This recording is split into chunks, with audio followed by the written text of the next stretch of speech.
What is happening, everybody? My name is Beth, and welcome back to Everyday Spooktober. Now, we are finally, we're in the month of November. If I'm honest, I feel like I have the Halloween blues. I miss Halloween already.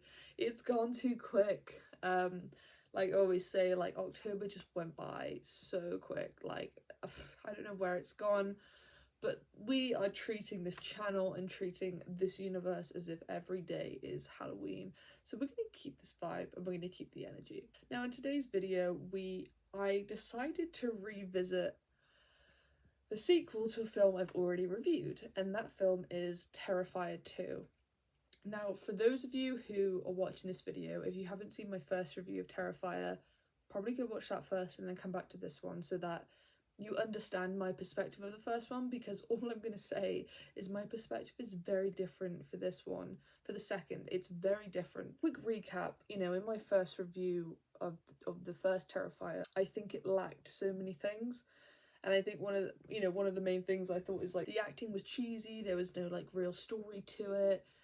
It was sort of like it's a slasher because it's a slasher, and overall, obviously the killer, Art the Clown, he essentially wins the whole battle, and like there's no really any kind of defeat with him. Like, my reviews for that one was mixed, and I know I came out of that video sort of saying that it wasn't for me, and if I'm honest, watching the second one, it still isn't for me, but there is a huge improvement.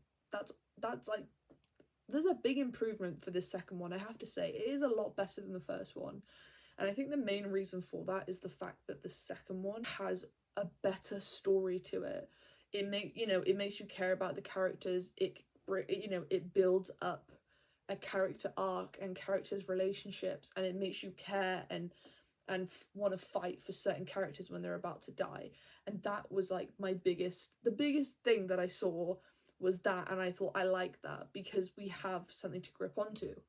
I have to admit though, the acting was very mediocre, I think, at times from many of the characters. And I have to say, Sienna's mum, she was so annoying. And can I just say, for me, bad acting is that performance.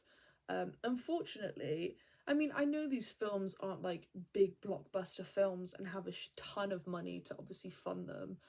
But yeah, like, I found that the main character that stuck out for me that wasn't good at acting was Sienna's mum. She was like constantly swearing at the kids and like being angry and then like trying to be calm at the same time and like losing her temper. Like, for me, her acting wasn't good. I think that definitely let down this whole sort of family dynamic. I think some of the acting was questionable. I think some of the dialogue was questionable. It was a bit cringy, it was a bit weird at times. So I think the writing could have been better. But obviously we know that people who are revisiting this franchise, or people who are revisiting Terrifier, they are not coming for a good story dynamic, or they're coming for Art the Clown, they're coming for the kills, they're coming for slasher. 100%. And I think like this is a super fun slasher film, and this is way more intense than the first one. The kills in this one are brutal. They are brutal, and they really upped their game with this. Like, they went crazy with the kills. Like, if I'm honest, it's like worst.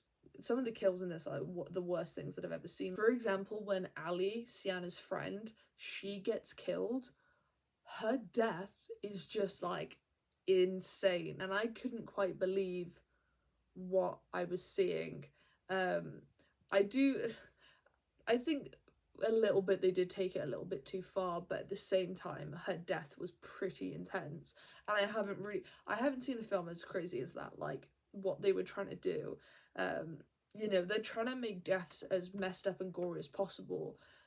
However, one of my big issues with these two films is that the deaths are so fake. Like, the deaths aren't realistic. Like, you have Art the Clown in this one, like, peeling someone's skull apart like it's like a piece of paper, and it's like, realistically that wouldn't happen because it would be really hard to separate, and it would be hard to rip and pull apart. Like, you're not Superman or like the Hulk. Like, you can't pull skin apart like that, or the skull apart like that. Like, you would need tools, you would need something to do that. As much as obviously this is a slasher and it's also quite campy as the first one is, this is the campiness was like turned up for this one as well, which once again, it's like I was saying in the first one, this campy horror films aren't for me. I can watch them to have a bit of fun, but they're not something I thoroughly enjoy or love. You know, to be fair, I did rent Terrifier 2. I did pay a bit of money to watch it, as I didn't want to get it on DVD. I just wanted to rent it. But I have to say, it is a lot better than the first. Like I said, the first one, in my review, I explained, like, we have these two main characters and they die so quick, and there's not like backstory, there's no build on their arc, and I think that's what massively let that film down, is there's no real story. It's just someone killing people, and it's like, why do we care? This one we cared. We obviously had Sienna, and we also had her little brother. We care for that bond and that relationship. We're rooting for these characters because obviously they're getting attacked by Art the Clown for doing nothing wrong, for no reason. I think their relationship was good. I think it was nice to see that, so that with this villain that we have, we actually can care and want to root for someone and not just be like, okay, someone's dead. Someone that I really did like was Brooke, played by Kaylee Hyman. Brooke played such a good character. She was cracking me up throughout the entire film. Just how like bitchy and like, you know what I mean? Just how she was. I think she probably was my favourite character within the story, but she was just funny. And she was making me laugh throughout the whole thing, and obviously just being a really crappy friend to Sienna, but it was just funny.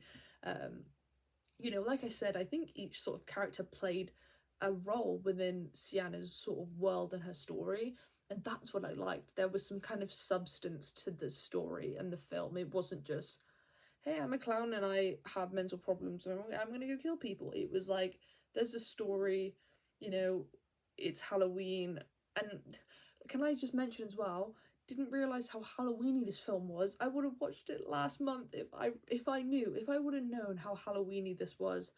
I so would have watched it on the Halloween month. I'm really annoyed at myself, but whatever. It was still fun to watch. I appreciated the Halloween vibe, the Halloween spirit, because there was way more like Halloween themes going on than it was in the first one, for sure. I'm not mad at renting it. I'm not mad at spending a couple pounds on it. I got it for the next month so I could rewatch it if I wanted to. It's definitely a fun watch with your friends. But yeah, I think the only major issue that I had with it was just like the ending. My issue is it was like, so it's kind of like with Halloween Ends. It's like, so we're going from slasher movie to now someone's got superpowers and then can like cast spells and like bring themselves back to life, because obviously Sienna's got this outfit that her dad came up with, and then she has powers. She can like heal herself and then save her brother from the clown. Like, what? I don't understand that bit, and if I'm quite honest, I didn't like the ending. I think it should have ended just with Sienna, like, it wearing the costume, feeling like powerful in herself to like do it. I think the ending was just massively dragged out too. The fight between Art the Clown and Sienna and her brother just went on for so long, and it was like, it doesn't need to be that long at all. It can be like, it doesn't need to be that long. Like, it's a slasher film. As long as there's a few wounds from either side, someone's gonna die and it's the clown, and that's great. But yeah, I mean, I appreciate that they essentially killed off Art the Clown finally. If there'll be a third one, maybe, who knows. I mean, I'll probably check it out. For me, the ending was a bit off. Apart from that, like, I enjoyed the film. It was just a fun watch, and I think the kills were fun. Art the Clown was like creepy, and just his dumbass self, as like when someone's dying and he's like clapping, or someone's in pain and he's like having such a good time. I don't know though. I mean, I think I have to say though, I think the fact that he doesn't speak is so creepy. Although I did want to hear something from him in this film, even if it was like something small, like a giggle, or like he's like swears, or like cusses someone out, or like, you know what I mean, like there'd just be a moment where we can hear him, or like hear him laugh or something. I think it would have been so much creepier. If they do a third one, I definitely would want to see some kind of dialogue or noise or something come from him, because like even when the clown is getting stabbed and like injured, it's like he's silent, and it's like, come on, like he would be making some kind of noise. And I think that that definitely should be included next time. So if you're hiring, hit me up, Terrifier 3. Just kidding. Not kidding. I think this is a great Halloween movie. Definitely watch it around Halloween time with your friends, with whoever, just for a good fun night. Maybe play a drinking game with it, you know, do the first and the second back to back. Yeah, like I wasn't mad at it. It wasn't, you know, normally sequels flop, but I think this one kind of floated and definitely outweighed the first one for sure because of the story. Overall for this film, I'd probably give it like a 5.5 out of 10. You know, like I said, it's not the type of film I normally watch, so it's not high on my sort of tier list of favorite films, but I'm not mad at it. I think, you know, it's about halfway there. I think if we got rid of the campiness, it could be a lot better. But that's just what Art the Clown and these type of films are. But yeah, that's my thoughts on Terrifier 2. Let me know what you thought. Did it scare you? Are you mad at it? Did you love it? Let me know what you're thinking. I'd love to know. Don't forget to subscribe, and I will see you on the next one.